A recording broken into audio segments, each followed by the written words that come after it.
வீரா சீரியல்ல என்ன நடக்க போகுதுன்னு பார்க்கலாம் வாங்க வீடியோக்குள்ள போகலாம். மாறன் அறிவழகனை கொண்டு வரதுக்காக போறாங்க. அப்ப பார்க்கும்போது குடோனுக்கு பக்கத்துல நம்ம ராமச்சந்திரனோட கார் நிக்கிறத பார்த்த மாறன் டக்குன்னு பிரேக் போட்டு நிக்கிறாங்க. என்னது நம்ம கார் இங்க நிக்குது, அப்ப இந்நேரத்துக்கு இங்க இருக்காக வந்திருப்பாங்கன்னு யோசிக்கிறாங்க. மச்சான் என்னாச்சு, ஏன் வண்டியை நிறுத்திட்டீங்கிறாங்க. இல்ல எனக்கு சந்தேகமா இருக்கு, அப்ப இன்ன நேரம் மண்டபத்துல தானே இருந்தாரு, இப்ப அவரோட கார் இங்க இருக்கே, குடோனுக்கு இந்த நேரத்துக்கு எதுக்கு வந்திருக்காரு, போய் பார்த்துட்டு போலாமாங்கிறாங்க. ஆமா மச்சான் வாங்க போலாம் அப்படின்னு சொல்லி அறிவழகன் மாறன் ரெண்டு பேரும் குடோனுக்கு போறாங்க. மாறனுக்கு ஒரே குழப்பமா இருக்கு. திரும்பி பார்க்குறாங்க. அந்த பக்கமா ராமச்சந்திரனை கட்டி போட்டு வச்சிருக்காங்க. இதை பார்த்த மாறன் அப்படியே பதறி போயிடுறாரு. இங்க பாரு எங்க அப்பாவை கட்டியிருக்காங்கங்கிறாங்க. அறிவழகன் அப்பாவுக்கு ஏதோ ஆபத்து, யார் நிலைன்னு தெரியல, ஆனா எப்படியாவது அப்பாவை காப்பாற்றி ஆகணும்னு போய் கட்ட அவுத்துட்டு இருக்கும்போது ரெண்டு ரவுடிங்க வந்ததும் மாறனையும் அறிவழகனையும் அடிக்கிறாங்க. ரெண்டு பேரும் ஆப்போசிட்ல ஃபைட் பண்ணி எப்படியோ அந்த ரவுடிங்களை அடிச்சு நொறுக்கி தள்ளிட்டு ராமச்சந்திரனை காப்பாற்றி கூட்டிட்டு போறாங்க. அப்பா என்ன நடந்தது, ஏன் இங்க வந்தீங்கன்னு கேட்குறாங்க. எனக்கு குடோன்ல இருந்து ஃபோன் வந்துச்சுப்பா, சரக்கு வந்திருக்கிறதாகவும் பணத்துக்காக வெயிட் பண்ணிட்டு இருக்கிறதாகவும் எனக்கு ஃபோன் வந்ததுனால தான் நான் திரும்ப குடோனுக்கு வந்தேங்கிறாங்க. ஓ அப்படியா, வேற யாரோ இது செஞ்ச சதி. சரி சரி, இங்க நடந்தது எதையும் கல்யாண மண்டபத்தில் காட்டிக்க வேண்டாம், தெரிஞ்சா எல்லாரும் கவலைப்படுவாங்கங்கிறாங்க. இதை பத்தி யார்கிட்டையும் எதுவும் பேச வேண்டாம், முக்கியமா அத்தை கிட்ட சொல்லிட வேண்டாம், பயந்துடுங்கிறாங்க மாறன். ஆமாப்பா வா சீக்கிரம் போலாம் அப்படின்னு எல்லாரும் கல்யாண மண்டபத்துக்கு கூடி வராங்க. வள்ளி வந்து ராமச்சந்திரனை தேடிக்கிட்டு வராங்க. இந்த பக்கமா மாறன் ராமச்சந்திரன் எல்லாரும் வரதை பார்த்து, அண்ணே இவ்வளவு நேரமா நீ எங்க போயிட்ட, நீ காணுமேன்னு இந்த வழியே பூரா தேடிட்டு வரேன் தெரியுமாங்கிறாங்க. என்ன வழி, நான் எங்க போயிட்டு போறேன், இங்க தானே இருக்க போறேங்கிறாங்க. சரி சரி வா, முகூர்த்தத்துக்கு இன்னும் கொஞ்சம் நேரம் தான் இருக்கு, அதுக்குள்ள எல்லாம் தயார் பண்ண வேண்டாமா, மாப்பிள்ளை வீட்டுக்காரங்க சார்பில் நம்ம தானே ரெடி ஆகணும், வானே போய் ரெடி ஆகி எல்லாம் முன்னாடி வந்து அடிக்கலான்ட்டு போறாங்க. ஆமா பிருந்தா கூட ரெடி ஆயிட்டா, இன்னும் கார்த்தி ரொம்ப திறந்தபாடு இல்லையே. ஆமா கார்த்தி ஒருவேளை இன்னைக்கு நல்லா தூங்கிட்டானோ, போய் பார்க்கலாம் அப்படின்னு சொல்லி வள்ளி போய் கதவை தட்டுறாங்க. என்னாச்சு இவனுக்கு, நாம சொல்லித்தானே அனுப்பணும், டே நல்லா தூங்கிட்டதுடா, காலையில நேரமே எழுந்திரியும் 4 மணிக்கெல்லாம் ரெடி ஆயிடணும், முகூர்த்தத்துக்கு ரெடியா வந்துடணும்னு சொல்லியிருந்தோம், அப்படி இருந்து இப்போ கொரட்டை போட்டு தூங்கிட்டு இருப்பான் போல இருக்கு அப்படின்னு சொல்லி தட்டி பார்க்குறாங்க.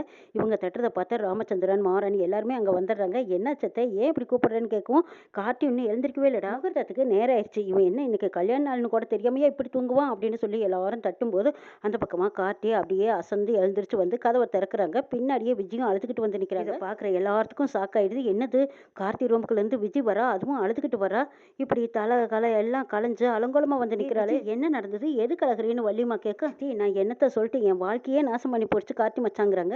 ஐயோ விஜய் சொல்ற மாதிரியெல்லாம் எதுவுமே நடக்கல, விஜய் தான் ஜூஸ் கொண்டு வந்து கொடுத்தா, அதுக்கப்புறம் என்ன நடந்ததுன்னு எனக்கு எதுவுமே தெரியாதுங்கிறாங்க கார்த்தி. இல்ல மச்சான், நான் சொல்ல நீங்க தான் கேட்காம எனக்கும் ஜூஸ் கொடுத்தீங்க, அதுக்கப்புறம் எனக்கு என்ன நடந்ததுன்னே தெரியல, காலையில எழுந்திரிச்சு பார்த்தா நான் கலைஞ்சு போய் நிற்கிறேங்கிறாங்க. எனக்குன்னு நியாயம் சொல்ல யார் இருக்கா, என் பேரும் கெட்டது, மான மரியாதையோட இந்த வீட்டுக்கு வந்தேன், இப்போ மான மரியாதையை இழந்துட்டேன், இனிமேல் நான் வாழ்ந்து என்ன பிரயோஜனம், என் தாய் தாப்பம் போன இடத்துக்கே நான் போயிடுறேன்னு அழுகுறாங்க விஜய். நடந்தது என்னன்னே தெரியாம ராமச்சந்திரன் முடிவெடுக்கிறாங்க. டே காட்டி, இப்படி ஒரு அயக்குத்தனம் பண்ணுவேன்னு நான் நினைச்சு கூட பார்க்கல, ரெண்டு பொண்ணுங்களோட வாழ்க்கையில விளையாடிட்டியாடா, உண்மையா பாதிக்கப்பட்டிருக்கிறது இப்போ விஜய் தான், நீ விஜய் கழுத்துல தாலியை கட்டியே ஆகணும்னு ராமச்சந்திரன் சொல்லிடுறாங்க. இதை கேட்டதும் அங்க இருந்த எல்லாருமே அதிர்ச்சியில பார்த்துட்டு இருக்காங்க. அண்ணே நீ என்ன சொல்ற, அப்ப பிருந்தாவோட வாழ்க்கை என்ன ஆகுறதுங்கிறாங்க வள்ளி.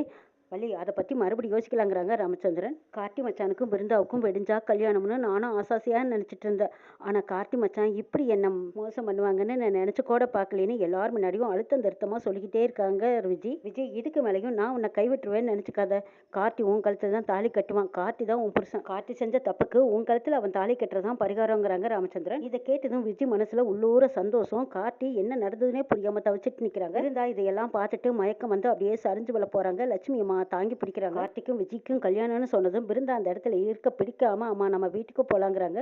லட்சுமி அம்மா கிட்ட ராமச்சந்திரன் மன்னிப்பு கேட்குறாங்க.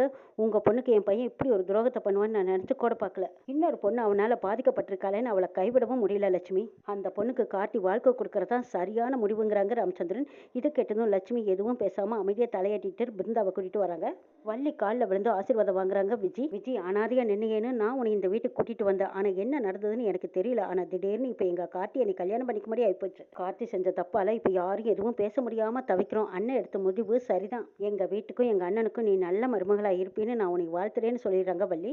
மறுத்து போன மனசாலையும் வெறுத்து போன கண்மணியாலையும் இப்ப விஜய் இந்த வீட்டுக்கு மருமகளா வர்றான்னு அறியாதையும் புரியாதையும் வள்ளி வாழ்த்துறாங்க. வீராவுக்கு மாறனுக்கு என்ன நடந்ததுன்னே புரியாம அப்படியே ஜீர்ணிக்க முடியாம நின்றுட்டு இருக்காங்க. கார்த்தி அப்படி தப்பு பண்ற பையனே கிடையாது, இது எப்படி நடந்திருக்கும்னு யோசிக்கிறாங்க மாறன். வேற எங்கேயோ சதி நடந்திருக்கு, நிச்சயமா இவங்க ரெண்டு பேத்துக்குள்ள தப்பு நடக்க வாய்ப்பே கிடையாதுங்கிறாங்க வீரா. அது எப்படி நிரூபிக்கிறது? இப்ப கார்த்தியும் எதுவும் இத பத்தி பேச மாட்டேங்கிறான். விஜியும் ஆமா அவனே தான் கெடுத்தான்னு சொல்றா. எந்த பொண்ணாவது இந்த விஷயத்துல பொய் சொல்லுவாங்களா?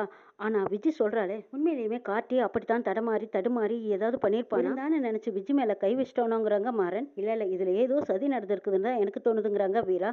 அப்படியா வீரா சொல்ற? இது எப்படி கண்டுபிடிக்கிறதுங்கிறாங்க.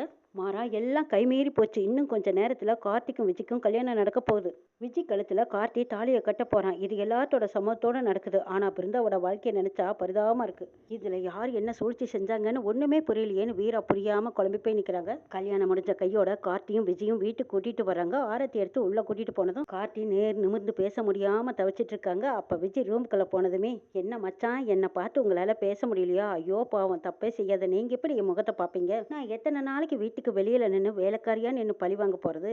ஆனா வீட்டுக்குள்ள உங்க பொண்டாட்டியா இந்த வீட்டுக்கு மருமகளா இருந்தா தானே குடும்பத்தையே என்னால ஆட்டி வைக்க முடியுமாச்சான். ஆனாலும் சும்மா சொல்லக்கூடாது, நான் நல்லாவே நடிச்சிருக்கேன். என் பேச்சையும் எல்லாரும் நம்பியிருக்காங்க. எப்படியோ பிருந்தாவோட வாழ்க்கைய தட்டி பறிச்சாச்சு. கண்மணி அக்கா இந்த கல்யாணம் நிக்கணுங்கிறதுக்காக என்னென்னமோ பாடுபட்டா பாவம். ஒரே செகண்ட்ல ஒரே நொடியில என் வாழ்க்கையை நான் மாத்தி காட்டிட்டேனே அப்படின்னு நினைக்கிறாங்க விஜி. மனசு முழுக்க பிருந்தாவை நினைச்சுக்கிட்டு விருப்பமே இல்லாம எல்லாரும் சொன்னதுக்காக விஜி கழுத்துல தாலியை கட்டியிருக்காங்க கார்த்தி. அவங்களோட வாழ்க்கையை எப்படி தொடர போறாங்கன்னு நாளை எபிசோட்ல பார்க்கலாம்.